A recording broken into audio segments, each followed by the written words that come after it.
আসসালামু আলাইকুম রহমতুল্লাহ। একটা জিনিস মনে রাখবেন, আপনি এতটাই বড় হয়েন না যে আপনার আশেপাশের বাড়ির মানুষগুলা আপনার সাথে দেখা করতে হলেও আপনার কাছ থেকে অনুমতি নেওয়া দরকার পড়বে। আপনি এতটাই ধনী হইয়েন না যে আপনার ঘেরে দাঁড়িয়ে আপনার পাশের বাড়ির মানুষ আপনার জন্য অপেক্ষা করা লাগবে।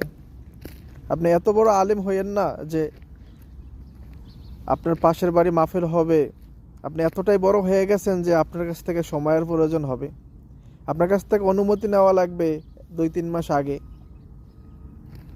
তো এই জন্যই বলবো ভাই, আপনি বড় হন সমস্যা নাই, কিন্তু আপনার আশেপাশের এলাকার মানুষগুলোর কাছে আপনি সাধারণভাবেই থাকেন। আপনি তাদের কাছে সেই বড়গিরির ইয়েটা আপনি করিয়েন না, কারণ সম্মান দেওয়ার মালিক আল্লাহ, নেওয়ার মালিক আল্লাহ। আপনার সমাজের মানুষ যদি আপনার সাথে মন খোলাভাবে কথা না বলতে পারে, আপনি এত বড় একজন নেতা হয়ে গেছেন যে কোনো এক সময় আপনি তার পাশের বাড়িতে, আপনার পাশের বাড়ির লোকের কাছ থেকে আপনি চায়া খাইতেন। আজকে আপনি বড় নেতা হয়ে গেছেন, রাজনীতিবিদ হয়ে গেছেন, আজকে তাদের কোনো খোঁজ খবরও নিতেছেন না। আজকে আপনার সাথে সে কথা বলবে, সেই অনুমতি আপনার কাছ থেকে নেওয়া লাগে, আপনার জন্য দাঁড়াই থাকে অনুমতি নেওয়ার জন্য।